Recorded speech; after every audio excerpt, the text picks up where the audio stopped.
Hi there, Chris here. What's he got that stuff out there for? Well, first off, I want to report Suki's doing much better. Thank you for all your kind words. And I'm doing a bit better with my cut. But I thought I would do a do-it-yourself video as opposed to picking and maybe opening this thing back up again. So, why do it yourself? Well, about 4 years ago, our fly casting club had a class where you build a rod yourself. It was a 2-day class, and you finish building the rod at home. And this is one I built. It's a, I think it's a 2. No, it's a 3. It's a 3 weight. But they show you, and the guy's brilliant.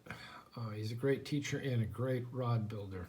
And they show you how to build it and wrap it and do all that stuff. And it's just so very cool to be able to do that.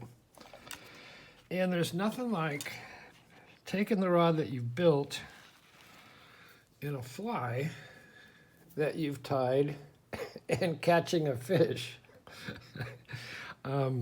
It's very, very, very, very cool. It's akin to building your own tension tools and lockpick wire and picking a lock. So we're starting there, but we'll get back to lock sport here. I'll put this away so the cats don't end up with it. And we'll put this aside. And we'll get into the do-it-yourself stuff for a lock sport. So it could be as simple as taking some windshield wiper inserts and building some tension wrenches that work for you. Or it can be as complicated as you want. I mean, there's people who built their own locks. This is one of my favorite do-it-yourself projects. This is a 2-in-1 pick that I've managed to pick a couple of cruisers with. So you have this one, and a current version of this is $114. It's an R&B one. Or you can build this for about 12 bucks. And I'll tell you, it's way more fun, more exciting to get an open with this than the other. So, and you can build picks. This is one pick that I built. It's very simple. Just has a little bit of this cool wrap that Roy turned us on to, Roy Salmons. This is a custom pick from Rookie Lock, who's made this and sent it to me. Here's a tension wrench that he made out of a piece of piano wire, and that works brilliantly. You can, like I say, you can make picks. You could start as simple as you want, or you can go like some of the masters, Mr. Dawes Evers, or West Picks. He made this Suki and Slinky pick, or this one, and I can't remember who made this one, but I mean, it's gorgeous.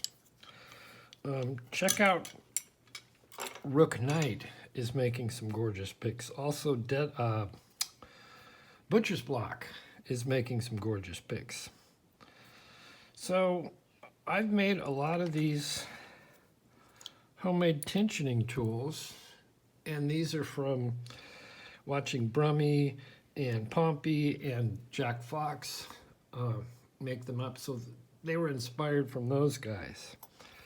And of course, here's some simple pick wires. And you can just take anything you find, old cheap Chinese picks that don't work anything, you steal the stuff off them and make some good stuff that does work.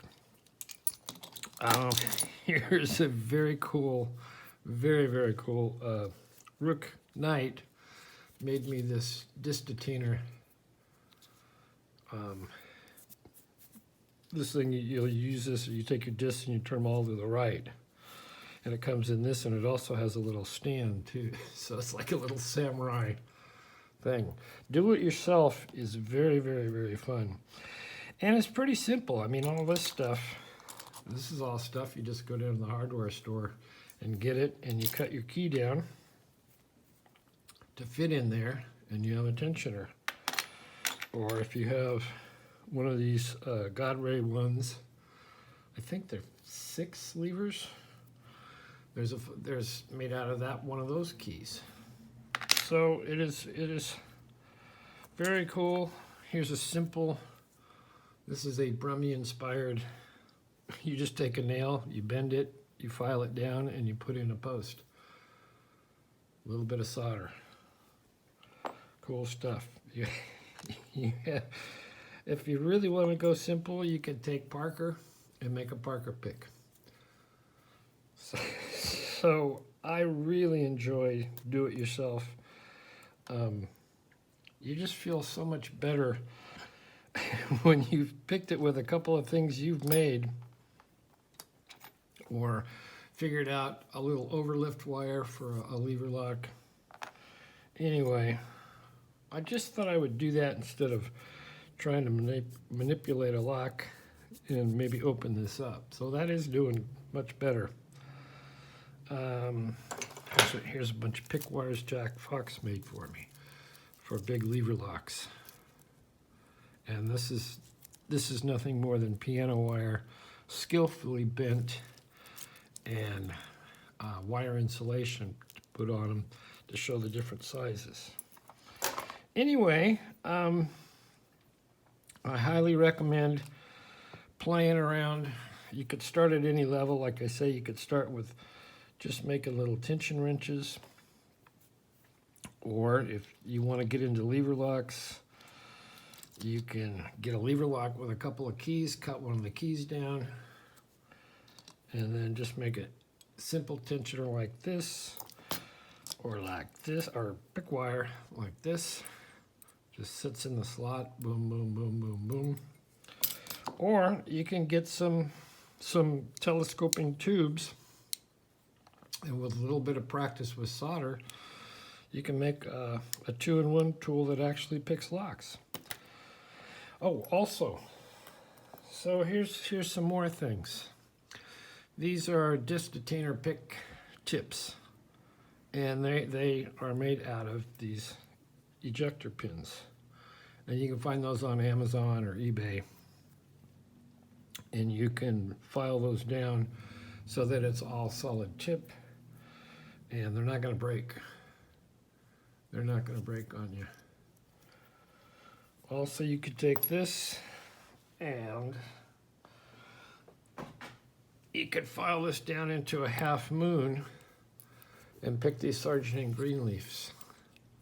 Once you get it filed into the half moon and the right thickness, then you can use it to pick these guys. So that's about it for me. I highly recommend it. Piano wire, telescoping tubes, windshield wiper inserts, and all of these things. I have to say, all of these things have been inspired and or made for me by other people that are good at this, but it doesn't take too long to grind out, say, a feeler gauge into a profile that you need or you want to pick a certain lock. All right, that's about it. Thanks for watching. We will see you next time.